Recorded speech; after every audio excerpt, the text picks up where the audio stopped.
झूठ की सूरत से न रोशनी चुराया कर, झूठ की सूरत से न रोशनी चुराया कर, सच की काली रात बिन चांदनी ही आएगी। हेलो दोस्तों, आप सभी का स्वागत है आपके अपने यूट्यूब चैनल ऑपरेशन विजय में। दोस्तों मैं हूं अखिलेश यादव। जैसा कि एडवांस मैथ में हम लोग पढ़ रहे हैं मेंसुरेशन को दो पार्टों में बांट के पढ़ते हैं।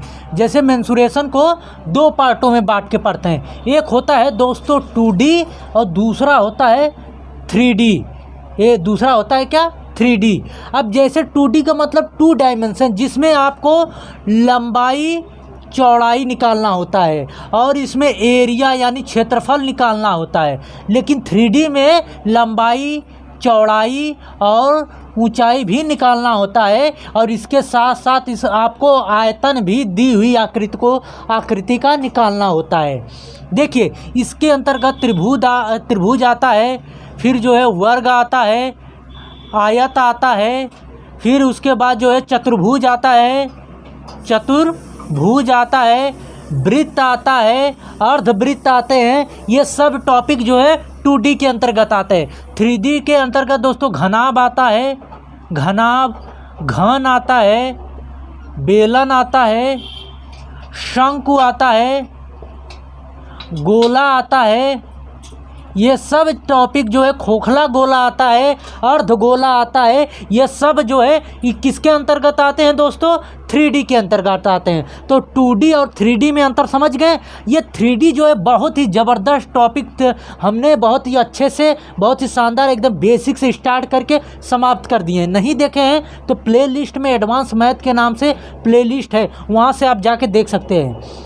2D चल रहा है दोस्तों। 2D में आपका त्रिभुज समाप्त कर दिए, वर्ग समाप्त कर दिए, आयत समाप्त कर दिए। ये आपका चतुर्भुज चल रहा था। चतुर्भुज 3 प्रकार के होते हैं दोस्तों। सम चतुर्भुज जिसे रोम्बस कहते हैं, समांतर चतुर्भुज जिसे हम पैरेललोग्राम कहते हैं, और तीसरा होता है समलंब चतुर्भुज जिसे हम कहते हैं ट्रपेजियम। समझ गए। 3 प्रकार के चतुर्भुज होते हैं, जिसमें आपके सम चतुर्भुज और समांतर चतुर्भुज जो 2 समाप्त कर दिए हैं, तीसरा बचा है आपका समलंब चतुर्भुज। बहुत ही शानदार यहाँ से क्वेश्चन हर एक एग्जाम में आता है, तो एकदम कंसंट्रेट होकर समझिए। चैनल पे नए हैं तो सब्सक्राइब कर लीजिए और बेल आइकन को दबा लीजिए कि आने वाले वीडियो का नोटिफिकेशन मिलता रहे। ठीक, आज का जो टॉपिक है दोस्तों, समलंब चतुर्भुज जिसे कहते हैं अंग्रेजी में ट्रपेजियम।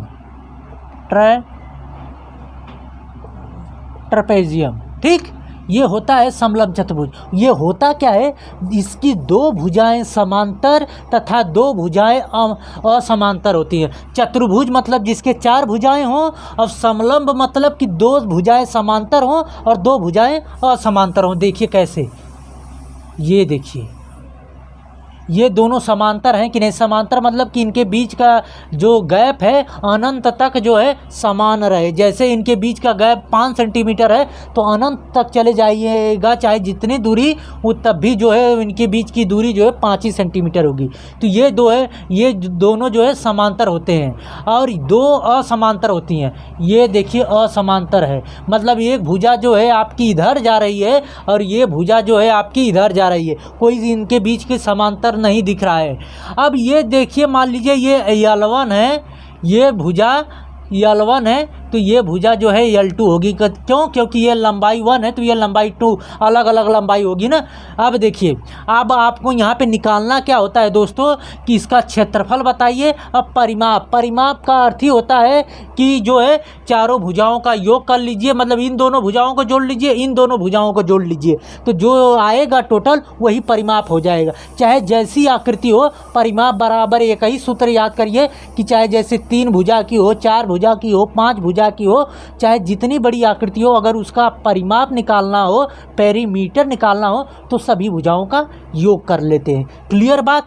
अब देखिए इसका क्षेत्रफल मेन इंपॉर्टेंट, सबसे मोस्ट इंपॉर्टेंट है क्षेत्रफल। अब ये देखिए ऊंचाई तो हमेशा इसमें अगर लेंगे तो लंबवत ली जाती है ऊंचाई, तो ये यच कहलाएगी। तो इसका अगर क्षेत्रफल की बात करें, क्षेत्रफल जिसे कहते हैं एरिया, 1/2 समांतर भुजाओं का योग, समांतर भुजाओं का योग गुणे में ऊंचाई, यानी इनके बीच की दूरी, या कह सकते हैं इनके बीच की दूरी। अब दूरी मतलब ये इन दोनों भुजाओं के, दो समांतर भुजाओं का योग और तथा इनके बीच की ये दूरी यच है ना, इसको गुणनफल कर देंगे तो ये आ जाएगा इस पूरे आकृति का क्षेत्रफल। जैसे इसको अगर 60 में लिखे तो 1/2 समांतर भुजाओं का योग, मतलब ये और इनका योग कर लेंगे तो L1 + L2 का योग गुणे इनके बीच की दूरी क्या है, यच है, तो ये यच से मल्टीप्लाई कर देंगे तो ये क्षेत्रफल निकल के आ जाएगा। इसमें यह कहीं आपको ज़्यादा करके निकालने के लिए देता है क्षेत्रफल। बताइए कि समलंब चतुर्भुज का क्षेत्रफल कैसे निकाला जाता है। कई प्रकार से इसके देते हैं, विभिन्न प्रकार के जितने भी टाइप के क्वेश्चन बन जाएंगे हम लोग एक एक करके सभी को समझेंगे। ठीक, तो चलते हैं क्वेश्चनों पे। बहुत ही शानदार आज के क्वेश्चन हैं। या एक समलंब चतुर्भुज का क्षेत्रफल 475 सेंटीमीटर स्क्वायर एवं दो समांतर भुजाओं के बीच की दूरी 19 सेंटीमीटर है एवं दोनों समांतर भुजाओं में अंतर 4 का है, तो समांतर भुजाएं क्या हैं वही पूछा है। देखिए एक समलंब चतुर्भुज है। ठीक, एक जो है समलंब चतुर्भुज है, ये देखिए। अब ये जो है इसमें ये ऊंचाई कहा है कि कह रहा है कि दोनों समांतर, ये और ये इसके समांतर होगी भुजा, तो कह रहा है कि इन दोनों समांतर भुजाओं के बीच की दूरी दिया है 19 सेंटीमीटर और कह रहा है कि इन दोनों समांतर भुजाओं की में 4 का अंतर है। तो मान लीजिए ये अगर यक्स है तो यक्स + 4 हो जाएगी। ये भुजा कितनी हो जाएगी, अगर मान लीजिए ये यक्स है तो ये यक्स + 4 हो जाएगी। जैसे कह दे कि आपके रुपए में और हमारे रुपए में, जैसे कि आपके पास कुछ रुपए हैं और हमारे पास कुछ रुपए हैं, तो कह दे कि आपके रुपए में और हमारे रुपए में 4 रुपये का अंतर है। तो इसका अर्थ क्या हुआ कि आप हमसे जो है 4 रुपये ज़्यादा है। मान लीजिए हमारे पास 10 रुपया है तो आपके पास कितना होगा, 14 रुपया होगा। तो 14 और 10 का अंतर कितना आ गया, 4 आ गया कि नहीं। उसी तरह अगर मान लीजिए ये भुजा यक्स है तो ये यक्स + 4 हो जाएगी। ठीक, अब देखिए क्षेत्रफल दिया है कितना, 475। तो क्षेत्रफल बराबर होता क्या है समलंब चतुर्भुज का, 1/2 समांतर भुजाओं का योग, इनका योग यक्स + 4 इंटू इनके बीच की दूरी क्या है 19। ये बराबर किसके, क्षेत्रफल के बराबर होगा ना, यही क्षेत्रफल का सूत्र होता है, इसके ये बराबर हो गया। तो ये काटेंगे तो कितना बार में, 19 दूना 38, ये आ जाएगा आपका 9 और 95, 19 × 5 = 95, 25 आ गया। तो यहाँ से जोड़ेंगे इसको तो 2x + 4 ये कोष्टक में 1/2 रहने दीजिए इधर बराबर 25 के। तो यहाँ से 2 कॉमन कर लेंगी तो क्या कर लेंगे, तो क्या x + 2 बराबर आ जाएगा आपका 25। तो x बराबर कितने के, ये आ जाएगा 23 के। ये समझ में आया कि नहीं। यहाँ से 2 कॉमन करेंगे तो ये 2 से 2 कट जाएगा, तो x + 2 बराबर 25 के, तो x बराबर 25 के 23 आ गया, ये इधर जाके माइनस हो गया। जब x बराबर इतने के तो x + 4 बराबर कितने के, इसमें से यानी कि 23 + 4 जोड़ देंगे तो ये आ जाएगा 27 सेंटीमीटर। यानी ये भुजा आपकी 27 है और ये भुजा कितनी है 23 सेंटीमीटर। दोनों समांतर भुजाओं का लंबाई पता चल गई आपको। तो इस तरह आप जो है चाहे लंबाई पूछे चाहे क्षेत्रफल पूछे निकाल सकते हैं। ठीक, चलते हैं अगले क्वेश्चन पे। तो आपके सामने बहुत ही ज़बरदस्त क्वेश्चन है, ध्यानपूर्वक समझना। एक समलंब चतुर्भुज की समांतर भुजाएं 46 मीटर तथा 25 मीटर हैं, अन्य दो भुजाएं 20 मीटर व 13 मीटर हों तो उस समलंब चतुर्भुज का क्षेत्रफल आपसे पूछा है। देखिए ये आपको कह रहा है कि एक समलंब चतुर्भुज है, ध्यानपूर्वक समझना, बहुत ही शानदार क्वेश्चन है। इसका अगर बेसिक लगाएंगे तो 2 पन्ने में लगेगा, अगर इसका जो है हम कॉमन सेंस लगाएंगे तो सिर्फ 2 से 3 सेकंड में लगेगा। कह रहा है कि 2 समांतर भुजाएं, तो ये दोनों समांतर हैं, इन दोनों भुजाओं की लंबाई बताया है, एक 46 तो एक 25। तो बताइए इसमें 46 कौन होगी, ये होगी, ये आपकी 46 मीटर होगी। क्यों, क्योंकि ये बड़ी है और ये 25 मीटर। समझ गए। अब देखिए ये यहाँ से पति और दोनों कह रहा है कि दो अन्य भुजाएं जो है 20 मीटर व 13, चाहे जिसको इसको 20 इसको 13 या इसको 20 तो इसको 13 कोई भी मान सकते हैं, इसमें जो है फिक्स नाम नहीं दिया है। मान लेते हैं हम ये 20 और ये 13, चाहे जिसको मान सकते हैं। अब यहाँ पे एक चीज़ समझिए आप, ये यहाँ से इसको मिला दे दोस्तों और यहाँ से इसको मिला दे तो ये क्या है, यच है। जो इनके बीच की यहाँ दूरी होगी वही इनके बीच की यहाँ भी दूरी होगी, यानी ये भी यच होगा। बिल्कुल होगा कहेंगे मार साहब। अब देखिए इतनी दूरी अगर ये 25 है तो ये भी इतनी दूरी 25 होगी कि नहीं, कहेंगे बिल्कुल होगी, ये इतनी 25 होगी।